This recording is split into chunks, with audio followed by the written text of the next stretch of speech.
Mikesell here on mat 6, Southeast Polk.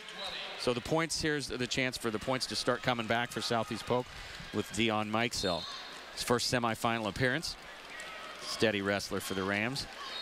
Kadena 15-4 now, Mark, yeah, on mat 3. He's really out to a commanding lead. And the thing is, why he's getting this lead right now, if you've been watching this match in the top left corner of your screen at mat number 3, the kid's just nonstop. It's just, okay, so he just gives up a reversal, but he's already given up 2 other reversals, but he continues to keep wrestling, and he's catching wear on his back a few times as well, too.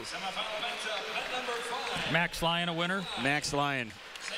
So the storybook run for Phillips is over in the semis. He's still alive, obviously. Hey, by the way, you lose here, you will finish no worse than 6th place, guys. So you are a place winner. You are on the stand. I know he doesn't care about that right now. No. But it'll come in handy later. But Max Lyon, tough nut to crack there. Number 2 ranked wrestler. He goes on, he advances. We're getting right up there. We're into the 195 class here. Yes. Big guys. Nice match. Yeah, Sam Cook from Fort Dodge should be coming to the mat here. Another number 1, Cook from Fort Dodge, will be coming up. Mat number 4, the top right of your screen. It's Otto taking a 5-0 lead going into the 3rd period against Carr of Pleasant Valley. Otto from Sioux City East. And the winner of this match between Otto and Carr, which looks like Otto's in command, will take on Kadena of Prairie that just won 18-7 in the semifinals. That's big for Prairie. Nothing I didn't think about. That's big for Prairie. Again. Who's fighting for a 3rd place trophy here in this tournament. And that's Prairie's 2nd finalist that we'll see tomorrow night. And both of them look legit, too. Big points for Kadena. And we have what is going to be the first of back-to-back big studs for North Scott. If anybody knows about them, Coach Kelly has 2 big horses up there in Colin Kreider and Cordell Eaton. Of course, Cordell Eaton, back-to-back, I'm so used to. Cordell Eaton had to run into Gannon Grimmel in the quarters, though, so he won't be in this round. But you can look for him to vie for 3rd place. And speaking of Gannon Grimmel, if anybody gets more fired up than Gannon Grimmel, I don't know who it is. He's on a mission. 220-pounder, back in the number 1 spot. Finalist as a freshman. Knocked off by Ethan Anderson last year in these semifinals. Looking to get back. Yeah, Brady Smith from Valley. This is a tough kid here. The number 5 ranked Valley Tiger, Brady Smith. No slouch here, but Grimmel, you know, the type of nationally ranked wrestler you know, you hear a lot about Grimmel. He's a lot of things, but for a 220-pounder, he's just got so much style and pizzazz. Look at that. How many times do you see a 220-pounder come out and get a takedown in 8 seconds and then intentionally just release the guy right away? I mean, that doesn't happen very often. Grimmel's a different breed, but he is, one thing, he is sure of himself. He knows what he is capable of and what his strengths are. And Smith's finding out the hard way. Yeah, he's here to party. I mean, look at Grimmel what on another shot.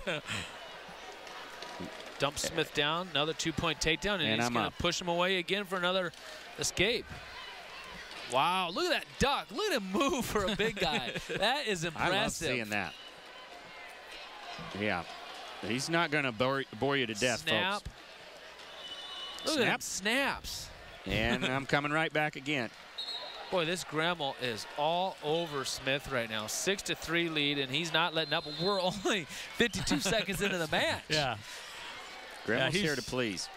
You know, I like this 220-pound weight class because you see a lot of actual good physical football players. They're fit athletes that are fun to watch, that are a little too small for heavyweight to compete against some of the bigger guys, but they're too big to have to cut down to 195 pounds. This weight class is perfect for football players to transition to become a wrestler as well, too. I really like this weight class. You certainly see a lot of them, the football players. At 95, obviously, but at 220, there's just a ton of them. A couple of them that I bet the coaches wish were football players, Ethan Anderson from Southeast Polk and Gannon Grimmel. You know, Not following Hempstead, I don't know if Gremmel ever plays football, but with that pedigree, I don't know if he has time for it.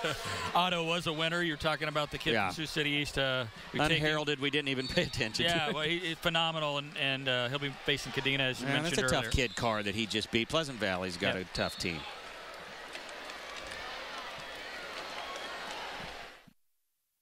At Unity Point Health, we do things a little differently. Our doctors put together a team around what each patient needs. It might be a dietitian, a specialist, a nurse in your home, or even community services. Coordinated care is about considering all the options and choosing a treatment plan with one thing in mind: you. That's coordinated care. That's Unity Point Health. The point of unity is you.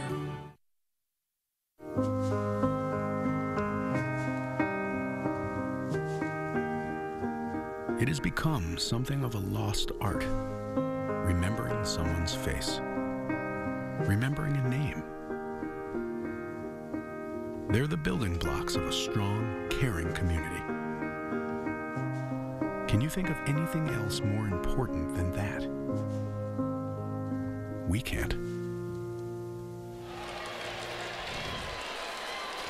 Wells Fargo Arena, Des Moines, Iowa, continue with 3A semifinal action as we look at some of the mats. We were talking about Gremmel earlier from Hempstead along with Brady Smith. That one's on mat 3. It's a fun one. Mat 4 now, Ethan Anderson and Cole Baker, the big man from Dallas Center Grimes. They met up in the districts last year.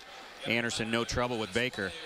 Everywhere else, though, Baker's as good as it gets. This is a tough kid that gets overlooked because of the Gremmels, the Eatons, and the Andersons of the world. Look at Anderson drop in on a low single.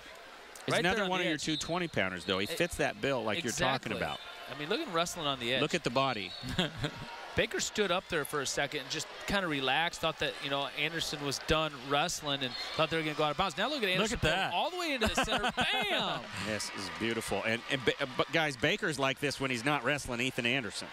This is his style, too. These are a good field of 220-pounders. And Anderson, though, just moves like so many lower weight guys, but he's so big and strong. The legs on him. The guys I don't know how to define him, guys. Yeah, we're looking at mat 4 here. But he's just capable. Let's just say that. He's capable of everything. Well, this is setting up for a great final between Anderson of Southeast Polk that we're watching on mat 4 and Gremmel of Dubuque Hempstead right now. That is up there in mat number 3 in the top left corner for these guys to be finalists tomorrow night. I don't know about the rest of the class, but everything I'm seeing so far out of 3A is going to be fun to watch tomorrow night. Excellent finals. And if it is Anderson and Gremmel, of course, beat Eaton handily to get here in the semifinals. Eaton is the lone guy in the last 2 years to beat Ethan Anderson. He beat him 4-1 in the finals of the Ed Winger Classic, rode him out most of the time and made him look bad.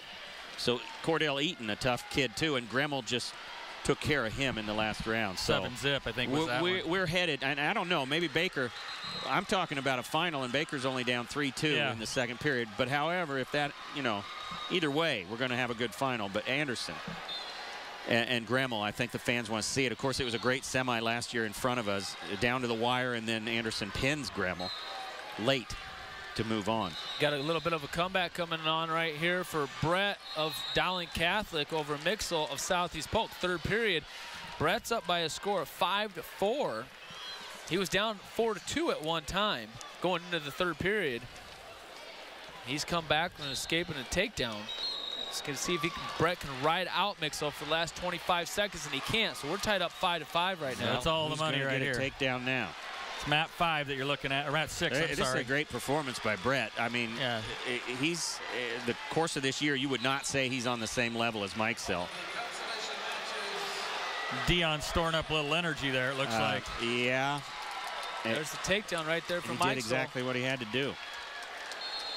Pretty quick. Southeast Polk will win that one and make the finals at 195 pounds. Another Southeast Polk. Putting the pressure on Bettendorf. Excellent job by Brett. He did nothing wrong there, but Baker still wrestling hard with Anderson on mat 4. How about Kreider and Cook? Cook right now leading. 20 seconds. Cook, we haven't said much there. I mean, Cook's been dominant up to this point. Kreider, another of the 3-time finalists I mentioned that are going for their 4th, or not finalists, but place winners. Obviously, he's a place winner again. in the semifinals. But Cook taking care of it. Fort Dodge. Heck of a running back. You talked about it, though. It's interesting that what you said, Mark, because Cook's standout running back, and Dion's a good football player, Dion Mikesell, and you've been talking about that weight class and what you're talking about those athletes, and it's pretty interesting. Every time you said that, then I was looking, I'm like, football player, football player, football player. Well, you have an all-state lineman coming up here at heavyweight for Southeast Polk, but obviously a different build than these two 20-pounders. Yes. Marnin is a true heavyweight.